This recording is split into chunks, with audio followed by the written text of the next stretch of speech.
तो नमस्कार योद्धा, स्वागत है आप सभी को अपने चैनल यूनिवर्सिटी योद्धा पर। मैं रोशन स्वागत करता हूँ। आज का वीडियो हर यूजी छात्र के लिए महत्वपूर्ण होगा। अगर आप फॉर्म में भर रहे हैं या रिजल्ट का इंतजार कर रहे हैं या कॉलेज के साथ स्किल मैनेज नहीं कर पा रहा है, तो ये वीडियो अंत तक जरूर देखें, क्योंकि अंत में हम बहुत इंपॉर्टेंट फैक्टर बताने वाले हैं जिसमें हर स्टूडेंट गलती करता है। अगर आप अंत तक नहीं देखे हो तो बाद में आपको पछताना पड़ेगा। ये वीडियो अंत तक वो देखना, लास्ट वाला पार्ट। और पांचवा पॉइंट बहुत महत्वपूर्ण है, क्योंकि एक छोटी-सी गलती आपका पूरा साल खराब कर सकती है। तो चलिए शुरू करते हैं। आज फर्स्टली हम आपको बताएँगे एग्ज़ाम फॉर्म भरते समय कॉमन एरर जो है वो क्या होता है। दूसरा है कि रिज़ल्ट के बाद नेक्स्ट स्टेप जो है आपका क्या होगा। रिज़ल्ट के बाद नेक्स्ट जो स्टेप है वो आपका क्या होगा। कॉलेज और स्किल कैसे मैनेज करेंगे, यह आज हम आपको बताएँगे। चलिए आगे बढ़ते हैं। एग्ज़ाम फॉर्म भरते समय कॉमन एरर क्या आता है? सबसे पहले टॉपिक, एग्ज़ाम फॉर्म बहुत स्टूडेंट फॉर्म भरते वक़्त सीरियस नहीं होते हैं और बाद में प्रॉब्लम होती है एडमिट कार्ड, रिज़ल्ट या मार्कशीट में। इसलिए आप जब भी फॉर्म भरें तो आप सीरियस होकर पढ़ाई जो है आप फॉर्म भरेंगे, उसमें आपका डॉक्यूमेंटेशन जो है सब सही होना चाहिए। अकॉर्डिंग डेट ऑफ बर्थ हो गया, फादर्स नेम हो गया, ये सब जो है प्रॉपर मैच करना चाहिए। जिससे होगा क्या कि बाद में आपको कोई इश्यू नहीं होगा। चलिए हम आगे बढ़ाते हैं सेशन को। अब हम बात करते हैं बहुत से छात्र जो है फॉर्म भरते समय लापरवाही कर देते हैं और बाद में परेशानी होती है। पहला गलती है गलत विषय या पेपर कोड चुन लेना। सबसे पहली गलती ये है कि आप गलत विषय या पेपर कोड चुन लेते हैं, बिना सिलेबस देखे विषय चुन लेते हैं। बाद में पता चलता है तो गलत पेपर भर दिया जाता है। समाधान क्या होगा? इसका समझिए समाधान। फॉर्म भरने से पहले सिलेबस और पिछले एडमिट कार्ड को देखें। आप कोई भी फॉर्म भरते हैं ना, सेमेस्टर 1 भरते हैं या 2 भरते हैं, तो आप पिछले जो है एडमिट कार्ड को ज़रूर देखेंगे। एडमिट कार्ड को देखकर ही अपने पास सारे कागज़ को रखेंगे, उसके बाद ही फॉर्म भरेंगे, ठीक है? चलिए आगे बढ़ते हैं।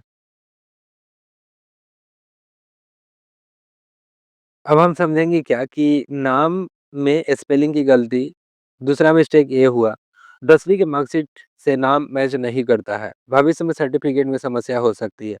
जैसे कि आप फॉर्म भर रहे हैं ना, तो सेमेस्टर में जैसे कि आपका डेट ऑफ बर्थ 1-1-2005 है, तो आपको जो है मैट्रिक की मार्कशीट पे 1-1-2005 पे आधार पे भी वही होना चाहिए।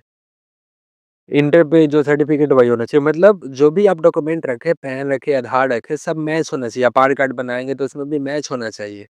कोई भी डेट ऑफ बर्थ इधर-उधर नहीं होना चाहिए, फादर्स नेम, मदर्स नेम ये सब अलग नहीं होना चाहिए। एक होगा तो आपको फ्यूचर में कोई दिक्कत नहीं होगा। समाधान इसका क्या है? 10वीं की मार्कशीट सामने रखकर ही फॉर्म भरें। अगर कोई भी डॉक्यूमेंट भर रहा है तो 10वीं की जो मार्कशीट है उसको जो है आप सामने रखकर ही फॉर्म भरेंगे। जैसे बिना फॉर्म नहीं भरेंगे ना, तो गलती होने का चांस जो है वो ज़्यादा हो जाएगा। तीसरा गलती, कैटेगरी या जेंडर गलत भरना।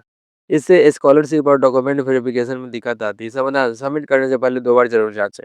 आप जैसे कि कैटेगरी किसी का मेल होता है, किसी का फीमेल होता है, तो आप जो है जेंडर नहीं देखते, आप कुछ भी भर देते हैं, मेल का फीमेल, फीमेल का मेल हो जाता है। जैसे बहुत सारे स्टूडेंट में यूनिवर्सिटी के अपडेट में आया था कि एक लड़का का जो है लड़की का पिक्चर आ गया था, नाम आ गया था, तो इसमें एरर इसी कारण होता है। तो जब भी आप सबमिट करें ना, तो 1-2 बार ज़रूर रीचेक करें, उसके बाद ही फॉर्म फाइनली सबमिट करें। इससे प्रॉब्लम जो है लाइफ में आपको कभी नहीं होगी, ठीक है? चलिए चौथी गलती हम समझते हैं। चौथी गलती बहुत इम्पोर्टेंट है, आप ज़रूर देखिएगा, इसको मिस मत कीजिएगा। चलिए फ़ोटो और सिग्नेचर की समस्या। धुंधली फ़ोटो या कटा हुआ सिग्नेचर अपलोड कर देना, ये भी बहुत बड़ा एरर है। बहुत सारे स्टूडेंट जो है अपना जो क्लियर फ़ोटो जो है इमेज अपलोड नहीं करते हैं, सिग्नेचर सही से अपलोड नहीं करते हैं। साफ बैकग्राउंड और सही साइज़ में फ़ोटो अपलोड करना, यही इसका समाधान है। जब भी आप अपलोड करें, साफ बैकग्राउंड होना चाहिए और सही साइज़ में फ़ोटो जो है अपलोड करें, इससे जो है अच्छा फ़ोटो आएगा। लाइव में आपको इश्यू नहीं होगा। चलिए अब हम अंतिम 5वां गलती आपको बताने जा रहे हैं। आंधी विधि का इंतज़ार जो है, इंतज़ार करना, अंतिम दिन सर्वर स्लो हो जाता है, पेमेंट फ़ेल हो जाता है। समझदार छात्र क्या करते हैं? अंतिम तिथि से 4-5 दिन पहले ही फॉर्म भर देते हैं। सबसे इम्पोर्टेंट चीज़ यही है कि आप कोई भी परीक्षा फॉर्म है ना, तो उसको जो है टाइमली आप भर दीजिए। 4-5 दिन पहले ही फॉर्म भर दीजिए। अंतिम समय का इंतज़ार बिल्कुल नहीं कीजिए, क्योंकि अंतिम समय में होता है सर्वर स्लो हो जाता है, पेमेंट नहीं हो पाता। आपका फॉर्म फिल हो जाएगा बट पेमेंट नहीं होगा। इससे आपका जो है सक्सेसफुल नहीं हो पाएगा, तो इससे आपको दिक्कत हो सकती है। सलाह क्या है? सबमिट करने से पहले पूरा फॉर्म 2 बार ज़रूर जाँचें, उसके बाद ही फाइनली सबमिट करें। रीचेक ज़रूर करेंगे आप, उसके बाद ही फाइनल सबमिट करेंगे। चलिए, अब हम आते हैं नेक्स्ट टॉपिक पे। इस टॉपिक में हम बताएँगे कि रिज़ल्ट के बाद आप क्या कर सकते हैं। रिज़ल्ट आने के बाद छात्र 3 प्रकार के होते हैं, टॉपर, एक होता है औसत, एक होता है बैक या फेल, बैकलॉग वाले। जैसे जिनका बैकलॉग का मतलब ये हुआ है जिनका सेमेस्टर में जो है क्रॉस लग गया है पिछले सेमेस्टर में, किसी भी सब्जेक्ट में क्रॉस लग गया है या फेल हो गए हैं, बैकलॉग में आते हैं। लेकिन याद रखिए रिज़ल्ट आपकी ज़िंदगी का अंतिम फैसला नहीं होता है। चलिए हम सेशन को आगे बढ़ाते हैं। अब हम देखेंगे पहला कदम, अंक विश्लेषण, कौन-सा विषय कमज़ोर है, किसमें अच्छे अंक आए, कमज़ोर विषय पर ज़्यादा फ़ोकस करें। हमेशा जो है आपका वीक सब्जेक्ट जैसे कि देखिए आप बीए कर रहे हैं तो आपका जैसे कि जो कि किसी का मेजर ज्योग्राफी है, तो मेजर जो है किसी का स्ट्रॉन्ग होता है। अब देख लिए एमडीसी जैसे हिस्ट्री हो गया था, हिस्ट्री में वो वीक है, तो फ़ोकस यही करेंगे कि जो मेरा हिस्ट्री सब्जेक्ट है उसमें वीक है तो उसमें हम ज़्यादा ध्यान दें, उसपे टाइम ज़्यादा स्पेंड करें ताकि जो है उसमें नंबर हम अच्छा से अच्छा गेन कर पाएँगे। ये महत्वपूर्ण है, उसमें आप ज़्यादा ध्यान रखिएगा। चलिए आगे बढ़ते हैं। अब हम दूसरा क्या बताएँगे पुनः मूल्यांकन। अगर लगता है कि अंक कम आए हैं तो पुनः मूल्यांकन के लिए आवेदन करें। ये बहुत रीचेकिंग के लिए आप आवेदन कर सकते हैं कि हाँ, नया नंबर क्यों आया, फिर आपका रीचेकिंग होगा।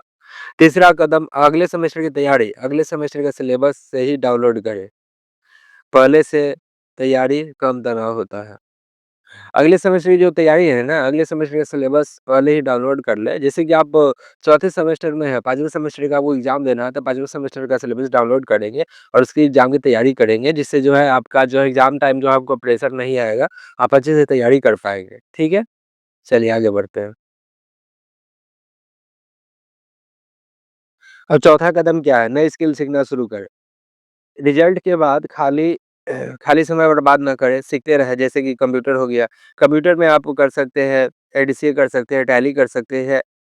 ये सब जो कोर्स जो है ना बहुत महत्वपूर्ण होता है। एक्सेल कर सकते हैं, डिजिटल मार्केटिंग कर सकते हैं, अंग्रेजी का जो है अंग्रेजी बोलना सीख सकते हैं। कई तरीके जो है इंक्लूड आप करेंगे। जैसे कि ग्रेजुएशन के साथ जो है ना अपना जो है स्किल स्किल जो है आप एनहांस करेंगे, जिससे है कि लाइफ में जब तक आपको यूजी डिग्री मिलेगा, तब तक आप बहुत आगे तक जा चुके होंगे। तो ये बहुत महत्वपूर्ण है, इसको आप ध्यान रखिएगा। चलिए आगे बढ़ते हैं। अब हम आज हम आपको बताएँगे प्रतियोगी परीक्षा की तैयारी। अगर आप ग्रेजुएशन के बाद नौकरी चाहिए तो अभी से क्या करेंगे? आपको क्या-क्या करना होगा, उसकी तैयारी हम पूरा डिटेल करेंगे। चलिए, देखिए कॉलेज और स्किल के साथ मैनेज कैसे करेंगे, वो महत्वपूर्ण है। बहुत सारे स्टूडेंट जो है नहीं समझ पाते हैं, उनको क्या करना है, नहीं करना है, डाउट में रहते हैं। उनके लिए क्लियर सेशन जो है हम लाए हैं। कॉलेज और स्किल के साथ कैसे मैनेज करेंगे, ये महत्वपूर्ण है। अक्सर छात्र कहते हैं कि सर समय ही नहीं मिलता, सच क्या है? सच नहीं मिलता है या मोबाइल से ज़्यादा चलाते हैं, मतलब इसका मतलब ये हुआ है कि आप जो भी काम करते हैं ना, ज़्यादा टाइम स्पेंड अपने पढ़ाई में ना देकर मोबाइल में देते हैं। इससे आपका टाइम नहीं बचा। टाइम मैनेजमेंट कीजिए, रूटीन बनाइए कि हाँ, आप जो है ज़्यादातर टाइम किसमें इन्वेस्ट कर रहे हैं। आपको लगता है कि जो 2 लिस्ट बनाइए, एक जो है इम्पोर्टेंट और एक दूसरा जो है इम्पोर्टेंट नहीं है। और इम्पोर्टेंट को एक साइड लिखिए और जो इम्पोर्टेंट नहीं है उसको एक साइड लिखिए। और उसकी लिस्ट बनाइए, उसमें सॉर्ट आउट कीजिए कि कौन-सा ऐसा काम आप कर रहे हैं जिसमें आपका टाइम वेस्ट जो है ज़्यादा हो रहा है। उससे आपको पता चल जाएगा कि मेरा टाइम जो है सबसे ज़्यादा कहाँ जा रहा है, उसको फाइंड कीजिए और अपनी समस्या का सॉल्यूशन कीजिए। चलिए, आगे बढ़ते हैं। अब हम समझेंगे कि दैनिक दिनचर्या में हमारा क्या होना चाहिए। सुबह सुबह जो है 1 घंटा पढ़ाई होना चाहिए। कॉलेज के समय क्लास पर पूरा ध्यान रखना है। शाम जो है 2 घंटा स्किल को सीखना है। 2 घंटा जो है स्किल ज़रूर सीखें। रात में जो है 30 मिनट रिवीजन करें। अगर रोज़ 3-4 घंटा ध्यान से पढ़ेंगे तो सफलता जो है निश्चित आपको मिलेगी। ये महत्वपूर्ण है। आप जो है अपना डेली रूटीन यही बनाइएगा, सुबह 1 घंटा पढ़ाई कीजिएगा। कॉलेज के समय क्लास को जो पूरा ध्यान से रखिए ध्यान देना है। शाम जो है 2 घंटे स्किल सीखना है, रात जो है 30 मिनट रिवीजन करना है। अगर रोज़ 3 से 4 घंटे ध्यान से पढ़ोगे तो सफलता जो है आपको निश्चित मिलेगी। इस टाइम मैनेजमेंट डेली रूटीन से आप पढ़ाई करेंगे तो आपको जो है लाइफ में बहुत आगे जाएँगे और बहुत कुछ करेंगे। चलिए आगे बढ़ते हैं।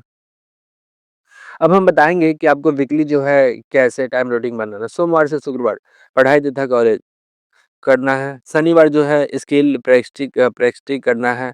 रविवार को जो है रिवीजन और प्लानिंग करना है।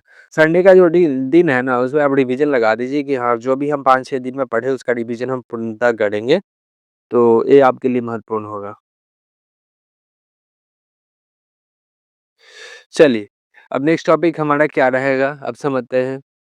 बीआरबीयू में बीए, बीकॉम या बीएससी में कौन-सा बेस्ट है? 12th के बाद कौन-सा कोर्स चुनें, पूरी गाइड। ग्रेजुएशन में गलत सब्जेक्ट चुन लिया है, अब क्या करें?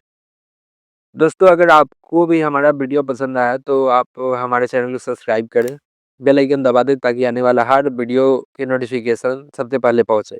अगर आप भी एक अच्छे स्टूडेंट हैं, सीरियस स्टूडेंट हैं, तो कमेंट बॉक्स में ज़रूर लिखिए कि मैं एक योद्धा हूं और अपने दोस्तों के साथ शेयर करें। आने वाला वीडियो बहुत इंपॉर्टेंट होगा। आप लोग चैनल को सब्सक्राइब करें, थोड़ा आपको सपोर्ट चाहिए। जितना ज़्यादा आप सपोर्ट करेंगे उतना ही इंपॉर्टेंट कंटेंट इसी पे लाएँगे और हम लोग तैयारी कर रहे हैं कि फर्स्ट सेमेस्टर से लेकर 8 सेमेस्टर तक यहाँ पूर्णतः क्लास फ्री में दिया जाए। तो आप लोग सपोर्ट कीजिए, हम आपके लिए खड़े हैं। धन्यवाद।